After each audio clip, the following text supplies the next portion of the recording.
시간 같이 말씀 보겠습니다. 단기성경 은혜 밤에 우리에게 주신 하나님의 말씀은 신약성경 요한복음 17장 18절에서 23절까지의 말씀입니다. 신약성경 177쪽입니다. 요한복음 17장 18절에서 23절까지의 말씀입니다.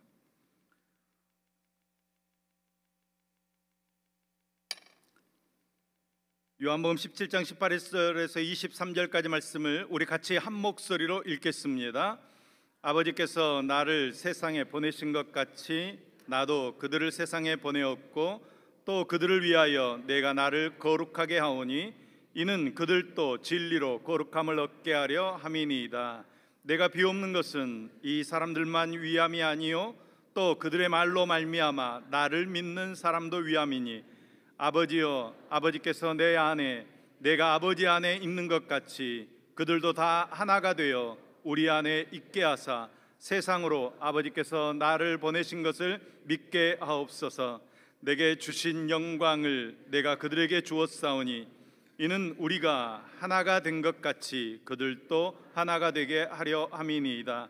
곧 내가 그들 안에 있고 아버지께서 내 안에 계시어 그들로 온전함을 이루어 하나가 되게 하려 함은 아버지께서 나를 보내신 것과 또 나를 사랑하심 같이 그들도 사랑하신 것을 세상으로 알게 하려 함이로소이다. 아멘. 아멘. 기도하겠습니다. 주님 앞에 감사로 나아가도록 은혜 베푸신 하나님 아버지, 우리의 모든 것이 하나님께로부터 왔음을 또 그것이 하나님의 은혜임을 깨달아 감사가 넘치는 삶을 살게 하여 주시옵소서. 내가 숨쉬고 때론 모든 것을 가져가심도 감사할 수 있게 하여 주옵소서. 이 시간에도 우리가 주님 앞으로 나아갑니다. 우리에게 주실 하나님의 말씀을 기대합니다. 주님의 말씀을 받아들이도록 우리의 마음을 준비해 주옵소서. 우리를 잠잠케 하옵시고 주님의 말씀만이 들려지도록 역사하여 주시옵소서. 들려지는 그 말씀에 우리가 아멘하게 하시고 그 말씀 따라 복받는 능력의 삶 살도록 붙들어 주시옵소서. 우리에게 말씀하여 주시는 예수님의 이름으로 기도합니다. 아멘. 아멘. 오늘날 한국교회의 현실은 긍정적으로 이야기하는 사람보다는 부정적으로 이야기하는 사람이 훨씬 더 많습니다. 부흥의 시대는 지나갔다고 이야기합니다. 실제로 많은 교회들이 문을 닫고 있습니다. 전도하면 노골적으로 거부하는 사람들도 많아졌습니다. 거부만 하면 다행인데 불법 집회한다고 경찰에 신고까지 합니다. 그러다 보니까 교회들이 적극적으로 전도하지 않습니다. 더 교회 안으로 움츠러듭니다. 그러면서 교회는 조금씩 사그라져 가는 것입니다. 이러한 침체의 원인은 말씀에 대한 무관심과 오해 때문이라고 할 수 있습니다. 초기교회 시대 그 열정, 그 사랑, 그 열심 다 놓쳐버렸습니다. 오늘 본문의 말씀을 보통 예수님의 대제사장적 중보 기도라고 이야기합니다. 그 중에 오늘 우리가 함께 읽은 18절에서 23절까지의 말씀은 오늘날 교회 문제를 해결할 수 있는 핵심 원리를 설명하고 있습니다. 교회의 본질적인 사명, 곧 선교적 사명에 대해서 예수님께서 말씀하고 있습니다. 첫 번째로 선교의 주체는 하나님이십니다. 한번 따라합니다. 선교의 주체는 하나님이십니다. 아멘. 18절 말씀입니다. 아버지께서 나를 세상에 보내신 것 같이 나도 그들을 세상에 보내었고. 아멘. 말씀에서 강조하고 있는 것은 보내심입니다. 그런데 누가 보내셨습니까? 두 가지로 생각해 볼 필요가 있습니다. 첫째는 성부 하나님께서 보내셨습니다. 성부 하나님께서 성자 예수님을 보내주셨습니다. 두 번째는 성자 예수님께서 보내셨습니다. 나도 그들을 세상에 보내었고, 예수님께서 사도들을 세상으로 보냈다는 것입니다. 공생의 3년 동안 12사도를 훈련시키셨습니다. 훈련의 목적은 그들을 세상으로 보내기 위함입니다. 하나님께서 아들 되신 예수 그리스도를 보내신 것 같이 예수님께서도 그의 제자들을 세상으로 보내셨다는 것입니다. 여기서 우리가 주목할 것은 파송의 주체가 근원적으로는 하나님이시라는 것입니다. 성부 하나님께서는 선교의 주체이십니다. 파송하시는 하나님이십니다. 오늘 우리도 하나님으로부터 파송받은 선교사라는 사실을 기억해야 합니다. 복음을 받은 성도는 보내심을 받은 자라는 사실을 항상 기억해야 합니다. 따라합니다. 나는 예수 그리스도의 보내심을 받은 자다. 아멘. 우리가 이걸 놓치면 안 됩니다. 나는 예수님께로부터 보내심을 받은 사람입니다. 그러면 여러분, 어디로 보냄을 받았습니까? 우리를 어디로 보내셨습니까? 18절 말씀입니다. 아버지께서 나를 세상에 보내신 것 같이 나도 그들을 세상에 보내었고. 아멘. 어디로 보냈다고 말씀합니까? 세상으로 보냈다는 것입니다. 우리는 교회로 보냄받은 사람들이 아닙니다.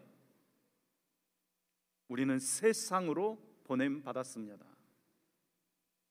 하나님께서 예수님을 보내신 곳은 세상이었습니다.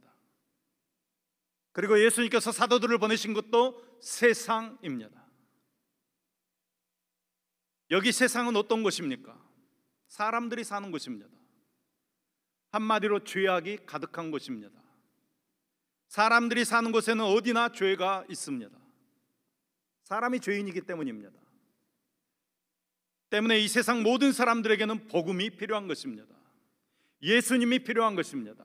그 예수님을 들고 세상으로 나아가야 하는 것입니다. 그래서 독생자 예수 그리스도를 세상에 보내셨고, 예수님께서는 우리를 세상으로 보내시는 것입니다. 이 세상 어디든 복음이 필요치 않는 것이 없기 때문입니다. 찬송가 505장 3절입니다. 먼 곳에 나가서 전하지 못해도 나 어느 곳에 있든지 늘 기도 힘쓰리. 전하고 기도해 매일 증인 되리라. 세상 모든 사람 다 듣고 그 사랑 알도록. 아멘.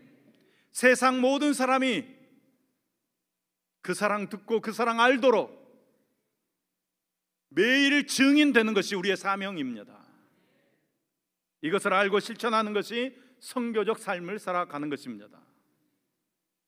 그러면 여러분, 선교의 목표는 무엇입니까? 왜 하나님께서 예수 그리스도를 이 세상에 보내셨습니까? 왜 예수님께서는 제자들을 세상으로 보내십니까? 영혼을 구원하기 위해서입니다. 19절부터 21절까지의 말씀입니다. 또 그들을 위하여 내가 나를 거룩하게 하오니 이는 그들도 진리로 거룩함을 얻게 하려 함이니이다. 아멘. 그들도 진리로 거룩함을 얻게 하려 함이니이다. 아멘. 아멘. 예수님의 관심은 그들도 거룩함을 얻는 것입니다. 영원히 구원받는 것입니다. 오늘날 교회가 약화되는 원인 중에 하나는 성도들이 복음에 대해서 벙어리가 되어버렸기 때문입니다. 좋은 예배자, 좋은 봉사자, 좋은 일꾼, 교회마다 막 세우려고 노력합니다. 그런데 좋은 전도자 되지 못합니다. 목적을 잃어버린 것입니다. 왜 좋은 예배자 되어야 합니까? 복음 전하기 위해서입니다. 왜 좋은 봉사자 되는 것입니까? 복음 전하기 위해서입니다. 예수님께서 오늘도 계속적으로 우리를 우리의 삶의 현장으로 보내십니다. 가서 복음 전하라는 것입니다. 교회에서만 잘 먹고 잘 살지 말고 세상에 나가서 복음을 전하라는 것입니다. 여러분, 지금 여기 우리가 있는 목적을 잊어버리면 안 됩니다. 우리의 전도자로서의 신분과 권세를 놓쳐버리면 안 됩니다. 예수 그리스도로 말미암아 구원과 기쁨과 감격을 얻은 사람들, 그 은혜와 사랑 알고 있는 사람들, 그 은혜와 사랑을 나만 가지고 있으면 안 된다는 것입니다. 고인물은 썩는 것입니다. 한국 교회가 왜 썩고 있습니까? 고여 있기 때문입니다. 복음을 전하지 않기 때문입니다. 세상을 향한 선교적 교회 되어야 하는 것입니다.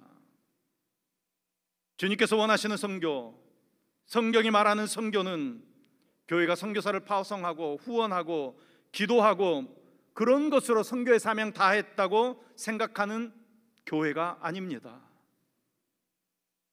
교회가 파송받은 사도적 공동체로 선교적 공동체라는 사실을 인식하고 교회가 복음을 증거해야 하는 것입니다. 좀 더 구체적으로 말하면 교회는 하나님께서 세상으로 파송한 선교 공동체라는 것입니다. 선교지가 따로 있는 것이 아니고 교회가 있는 곳이 선교지입니다. 교인들이 사는 곳이 선교지입니다. 교회는 공동체적 선교사이고 교인들은 한 사람 한 사람이 다 선교사라는 것입니다. 마태복음 9장 36절에서 38절까지의 말씀입니다. 무리를 보시고 불쌍히 여기시니 이는 그들이 목자 없는 양과 같이 고생하며 기진함이라.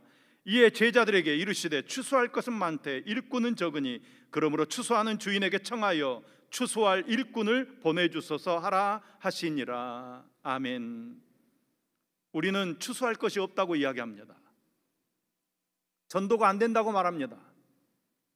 아무도 우리의 소리에 귀를 기울이지 않는다고 이야기합니다. 실상은 우리에게 영혼을 불쌍히 여기는 마음이 없는 것입니다.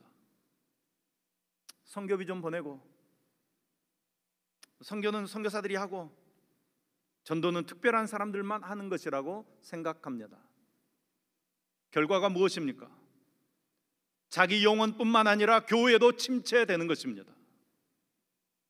아버지께서 나를 세상에 보내신 것 같이 나도 그들을 세상에 보내었고, 우리는 예수님께로부터 보냄을 받은 사람들입니다. 오늘 예수님께서 말씀하십니다. 네가 선교사다. 네가 사는 곳이 선교지다. 네가 일하는 곳이 선교지다. 이런 마음, 이런 생각, 이런 자세를 가질 때 주님께서 기뻐하십니다. 이것이 바로 선교적 마인드입니다. 침체된 나의 심령이 회복되어지고 교회가 다시 살아나는 비결은 이 선교적 마인드를 가지고 선교적 삶을 살아가는 것입니다. 옆에 사람 손잡고 이렇게 다짐합니다. 당신이 선교사입니다. 다시 한번 더 뜨겁게, 당신이 선교사입니다. 아멘. 기도하겠습니다. 하나님 아버지, 지금 이 시간에도 나무가 산소를 품어내어 우리가 호흡하고 있듯이 모두가 힘들어하고 모두가 낙심하고 있는 이 시대에 누군가 복음을 전하고 있기 때문에 이 세상에 희망이 있음을 보게 됩니다. 우리를 선교사로 삶의 현장으로 이 세상으로 보내시는 하나님의 음성을 우리가 아멘으로 듣게 하시고 선교적 삶을 사는 교회로 세워주시옵소서. 필리핀으로 태국으로 단기 선교 갈 수 있도록 함께 하시니 감사드립니다. 우리의 발걸음이 복음의 발걸음, 능력의 발걸음 되게 하시어서 그 땅을 살려내며 회복시키는 발걸음 되게 하여 주시옵소서. 모든 성도들이 한 마음으로 선교에 동참하게 하시고 교회가 하나 되어 하나님의 역사를 이루어 가도록 축복하여 주시옵소서. 예수님의 이름으로 기도합니다. 아멘.